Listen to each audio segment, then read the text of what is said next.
Well, the race for California governor in 2026 is just around the corner, and already this is a very crowded, competitive field. I'm here today with Steve Hilton, and we'll just jump right in. Let's talk about the relationship between California and the federal government. President Trump has proposed a wide swath of cuts that would affect the state, from cuts to Medicaid to cuts to premier universities like UCLA. As a Republican, how would you handle that relationship? And do you think you would be able to better negotiate with the president to prevent that sort of cut to the state budget? Yes. I'll just start by saying, for those who might be slightly terrified by the prospect of a Fox News host coming into this arena and talking about these weighty matters, I also, prior to that, started and ran businesses here in California and back in England. I was senior advisor to British Prime Minister David Cameron, worked in 10 Downing Street. So I've got a range of experience that I bring to bear on this. And I speak not just as a Republican, but a really proud Californian, as well as a proud American. We moved here in 2012. I got my citizenship in 2021. And I say that I'm such a proud Californian because I very much care about the 10th Amendment to our Constitution, which, of course, as we all know, enshrines the idea that policy matters that are not explicitly in the United States Constitution are, quote, reserved to the states, respectively, or to the people. I've always been a defender of and advocate for the decentralization of power, wherever possible. And I think that when I'm governor, we need to recalibrate that relationship. There's way too much federal involvement in all sorts of policy matters, including healthcare, education, and so on, but way beyond the ones that are often in the conversation that we have in national politics that ought to be dealt with here at the state level, really without any federal involvement at all. That's my position, and I would argue that very strongly. And what is your relationship like with the president? I mean, how do you think you would be able to communicate with him differently? Do you have a personal connection there where he would listen to you more when it comes to protecting state universities or other programs that are on the chopping block? Yeah, we do have a relationship. I wouldn't overstate the closeness of the relationship, but it's not just the president, of course, in an operational sense. I have good personal relationships with most of the cabinet. I was in D.C. the other week, good meeting with Secretary Duffy and so on. I'm just speaking with Secretary Rollins about the agriculture industry. So I think that I would be a very effective champion for California with the current administration on the basis not just of personal relationships beyond the president, but across the board, including in the cabinet, but with a shared point of view about what we need to do to deliver my focus in this campaign, and which would be my focus as governor, which is lifting up the people who've been hurt the most by the policies we've seen implemented in the last few years, and that's working class people who've been crushed by the impossible cost of every essential, by the impossibility of running a small business and so on. I think that's going to be my focus. That's very much the president's focus. And so I think you're going to have an alignment on those kinds of policy priorities as well. And you've spoken a lot about sort of just the regulatory climate in California and the idea that overregulation is killing jobs and driving up costs. What would be your first target when it comes to cutting regulations in the state? I mean, all of it is an absolute nightmare. Look, I speak as someone who, I've been a small business owner. I started and ran restaurants back in the day in England. I've started, as I mentioned earlier, companies on both sides of the Atlantic. And I really feel that pain. I mean, I'm on the road the whole time, meeting with business owners who are just, their spirit of California, which really should be all about enterprise and innovation and that kind of startup hustle, it's being crushed by these regulations. And it's right across the board. The growth of this bloated nanny state bureaucracy, I mean, it's driving the affordability crisis. I know that's a major topic of the conversation, rightly so, here today.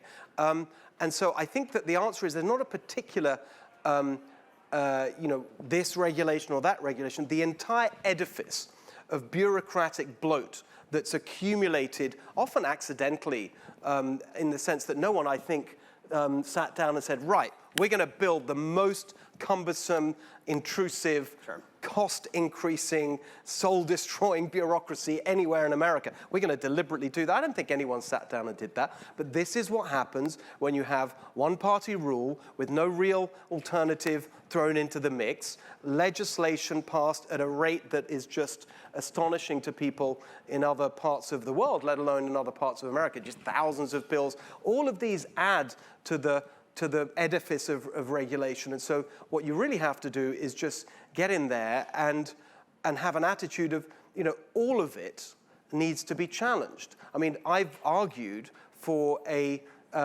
sunsetting of every regulation within 5 years. We really need to understand everything should disappear except for things that we want to keep. Now, that is a difficult thing to achieve. I'm not saying that's easy, but there's not. It's just a mindset of taking on the bureaucratic bloat, and I don't see that right now anywhere on the agenda among the Democrat candidates for governor or in the legislature, frankly. But is there not like a poster child type regulation that stands out in your mind? You spoke so much about this. I mean, there's got to be something that would be on the chopping block. Look, I want to take it back to affordability, right? And jobs. Those are the two things you mentioned. So we've got right now in California, we have the highest cost for everything that matters in the entire country. Highest gas prices, highest electricity bills, more than double the national average, highest cost for water, housing, obviously, and so on. And we have the highest unemployment rate in America. Yeah. So you see the impact there. Now, when you look at the drivers of those things, the high costs and the difficulty of doing business, I think the number one target, so to give you a more precise answer, would be the climate everything associated with the climate agenda, in particular, the target of net zero by 2045, which is driving so much of this. I mean, why do we have electricity bills that are double what people pay in other parts of the country? It is entirely because of the target of net zero 2045, which is forcing the mandates and subsidies for wind and solar. And I know the argument that people make that actually it's now cheaper. It's not, if you take into account the costs of batteries and transmission from remote solar farms, etc. I mean, I don't want to go too much into the weeds on it, but it's the climate agenda, what I call the climate elitism, because the people who pay the price for this ideological target of net zero 2045 are working class Californians. They're the ones driving 2 or 3 hours every day in their cars and trucks to get to work, paying these insane gas prices that are the highest in the country, driven by the low carbon fuel standard and cap and trade and the refinery regulations, all the rest of it. So if there's one thing that I would dismantle that would make the biggest difference to people's living costs and to the ease of doing business in California, it's the climate agenda. So we have to remove that 2045 target and everything that goes with it. Let's shift gears here and talk about gerrymandering. You've been very outspoken about opposing the question facing California voters in the fall, and you've talked about the potential cost up to $230 million to the state budget. But what would you say to your own party, for example, to Texas Republicans or Governor Greg Abbott? They're pursuing their own gerrymandering plan that isn't going before voters. What's your message to Republicans in other states? Well, look, they're following their constitution. Gavin isn't following ours. And that's why this is framed as a constitutional amendment.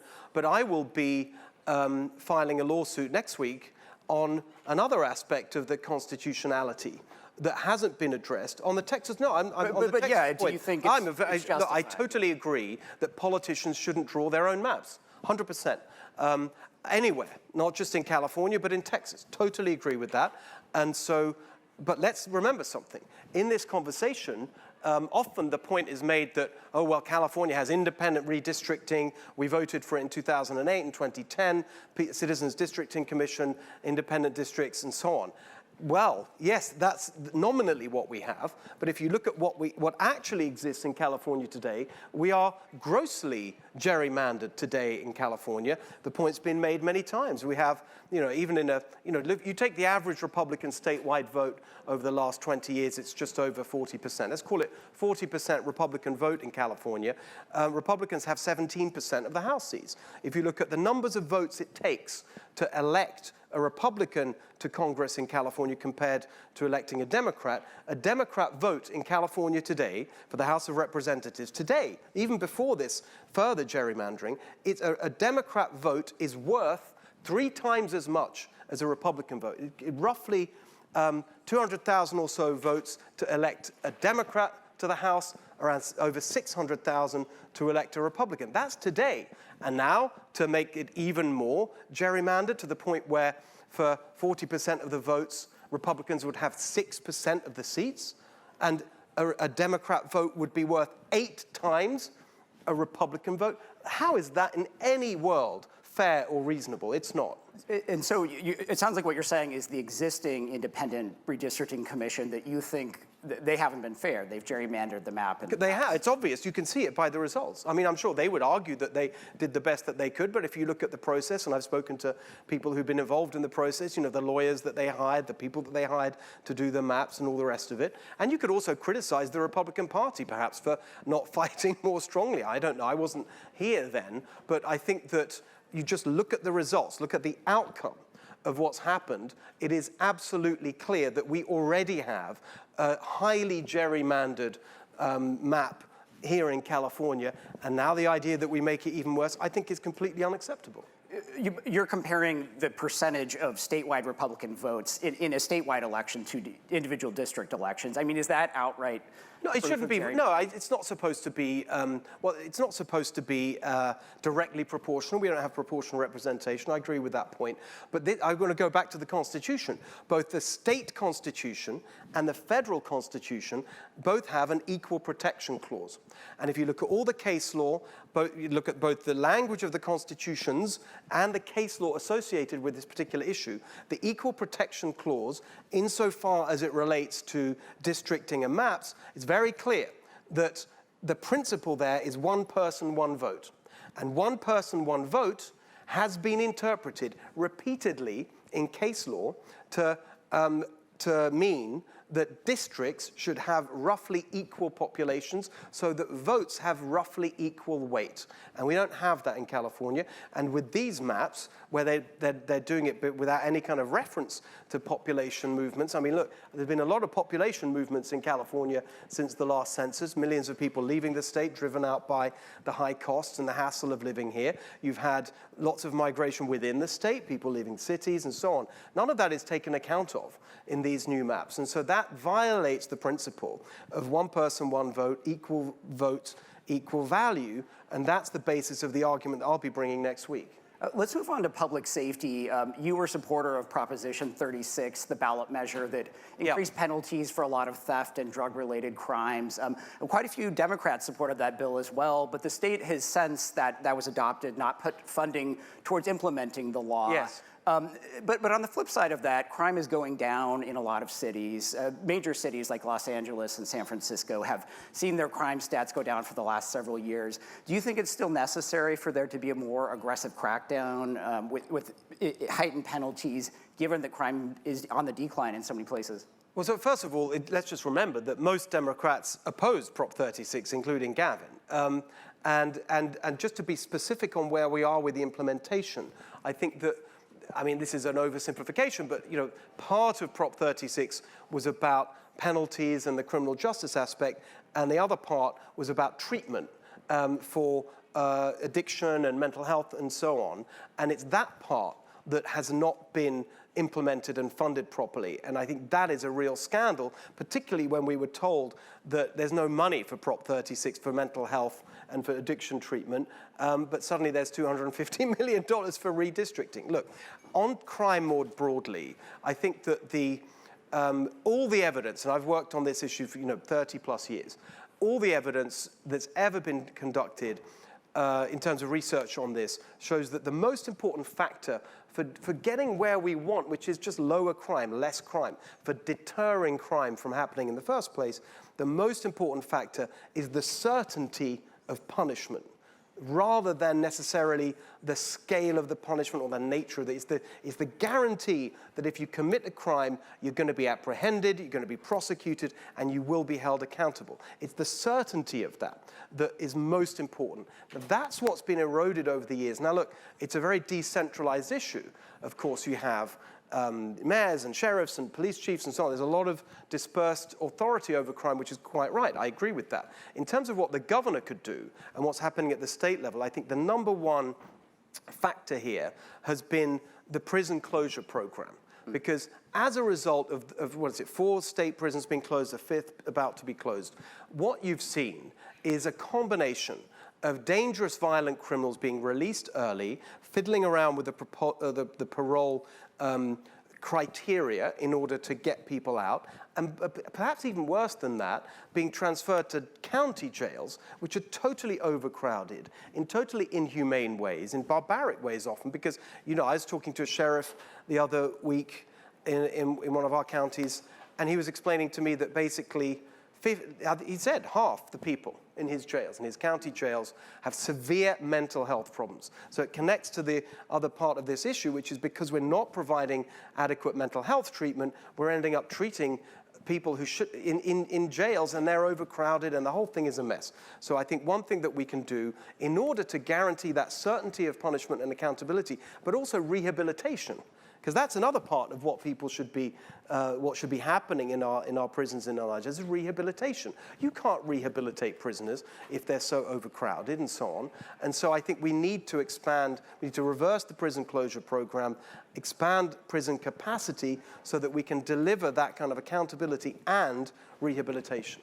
So we only have time for about one more question, but we were talking backstage about how affordability has really been the core of a lot of your campaign message. Yes. But the reality is, you know, you're running in a very blue state that hasn't elected a Republican statewide since 2006 when Arnold Schwarzenegger won a second term. What is your strategy to break through as a Republican in a state where that is just the track record? Yeah, look, I mean, I see that it's not, this is not an easy job, but look, people in this state are desperate for change.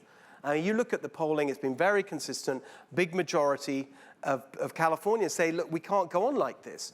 The state's heading in the wrong direction. The last poll I saw, 60% or so on that number. And even if you don't accept the argument for change, I think people, I see this all the time when I speak to Democrat and independent, less political audiences, that it's not healthy to have one-party rule for so long. It is just not healthy. Let's have a bit of balance in our mix. You know, whatever else happens in the governor's race next year, and I'm very confident that I'll be in the top 2 and then win in November. I know probably there's a lot of skepticism about that here, but I think the Democrat establishment in this town and in this state have got a shock coming next year, a real shock, because people really want change.